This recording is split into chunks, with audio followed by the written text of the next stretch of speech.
I need to ask you something before we get started. A question that's going to sting a little if you answer it honestly.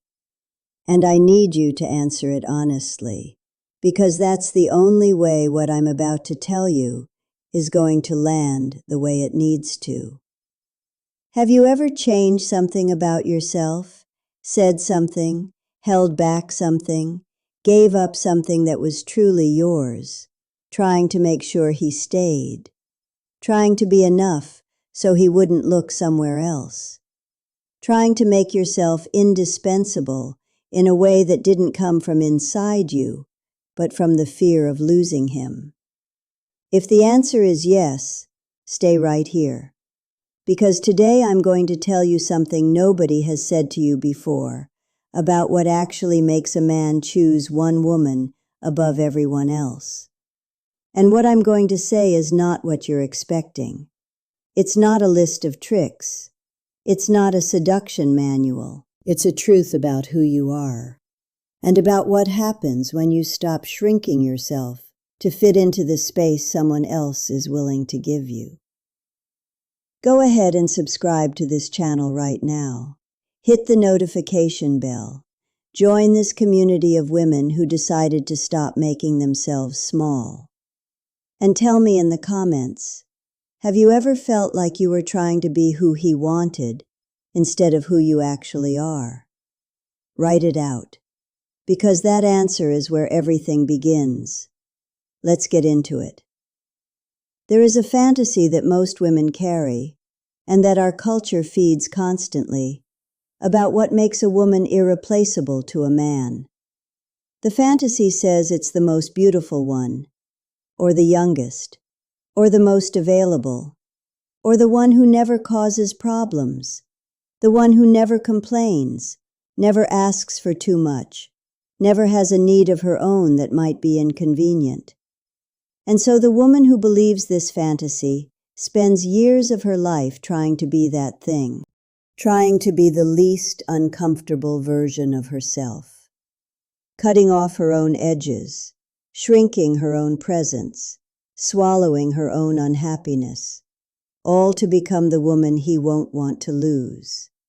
And the more she does that, the more invisible she becomes.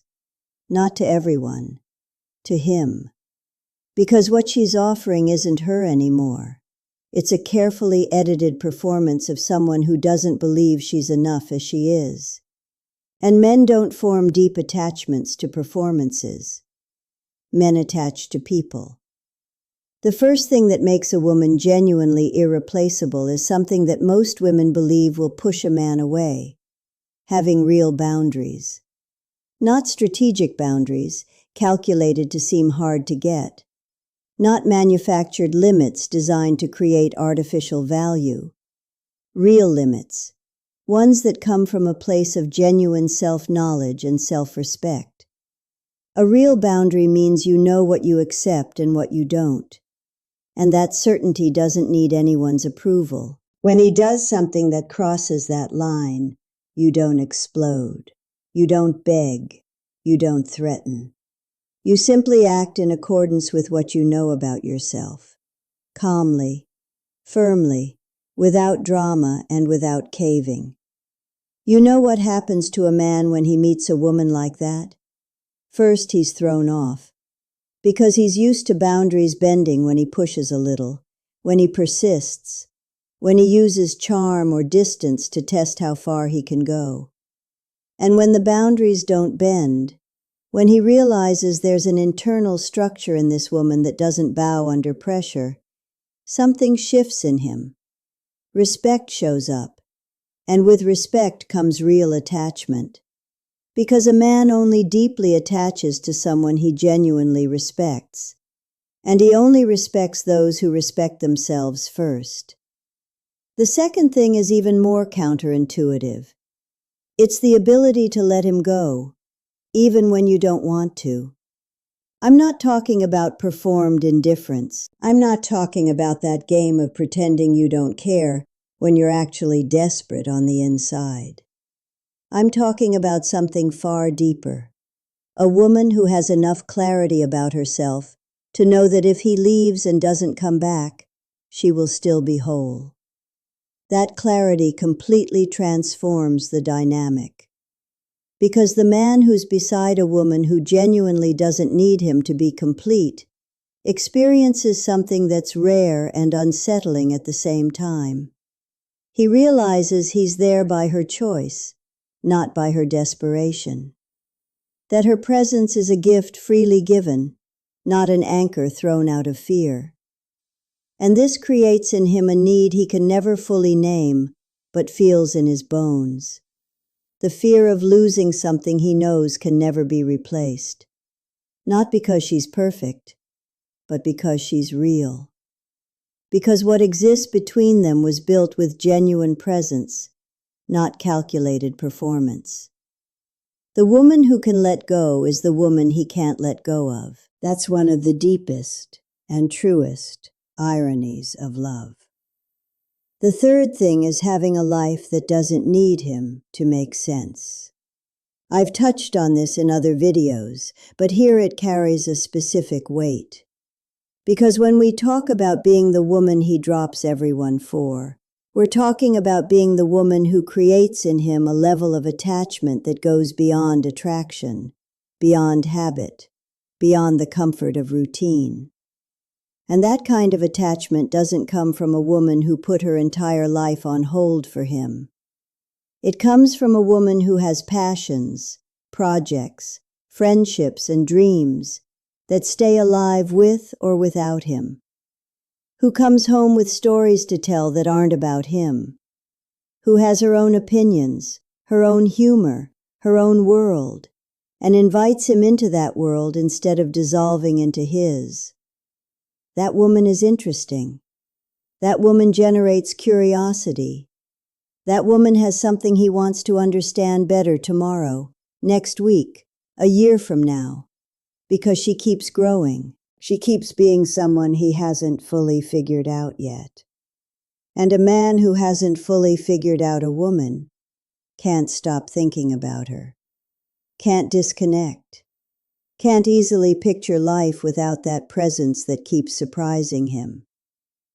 The fourth thing is the one that surprises people the most, because it goes against everything the culture teaches about how to attract and keep a man.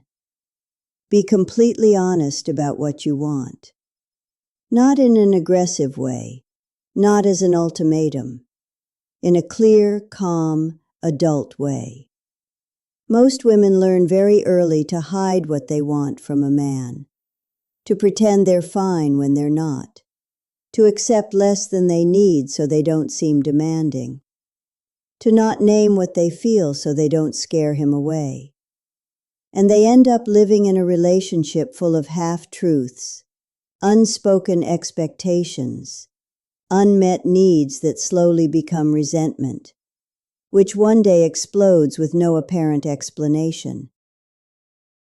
The woman who says what she wants clearly and without drama does something most men have never experienced. She removes the weight of guessing.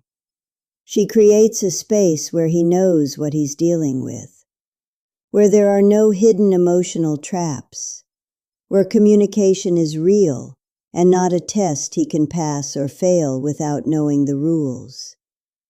That space is rare, and when a man finds a woman who creates it, he relaxes in a way he rarely does in any other relationship. He opens up. He moves closer. He stops needing a strategy to navigate the relationship and simply starts being there, present, real, available. And that's exactly where deep attachment forms. Not in tension, not in games, not in the constant insecurity of not knowing where he stands. In the emotional safety of being with someone who is who she says she is. Now I need to tell you something that might be uncomfortable, and I'm going to say it anyway. Everything I've described, real limits, the ability to let go, a life of your own, honesty about what you want, this is not a strategy to make him stay. This is a description of what a woman who deeply respects herself looks like. And the natural consequence of being that woman is that men who aren't ready for it will leave, and the ones who stay, stay for real. This means the path to becoming the woman he drops everyone for doesn't start with him. It starts with you, with the work you do on yourself, with the courage to know who you are when nobody's watching, with the willingness to honor that, even when it's easier to cave, to shrink, to pretend. It's not a small undertaking. It doesn't happen overnight. But it's the only work that produces real and lasting results. Because everything else, the techniques, the games, the seduction strategies, has an expiration date. Sooner or later the real shows up. And if the real isn't solid enough, what was built on top of it collapses. The irreplaceable woman doesn't do more. She is more. More herself. More whole, more present in her own life. And when you become that woman, when you stop performing and start existing for real, something extraordinary happens. You stop asking whether he'll drop everyone else for you, because you realize the right question was never about him. It was always about you. When you are whole, the right person stays. What isn't right leaves, and you discover that the love remaining after that process is the only love that was ever worth having. Go to the comments right now and answer honestly. Which of those 4 things do you feel you need to develop most in yourself? Which one challenges you the most? Write it out, because naming it is the first step to changing it, and changing it starts today. And before you go, I'm leaving 2 videos right here that pick up exactly where this one left off, and you'll want to watch them both before tonight.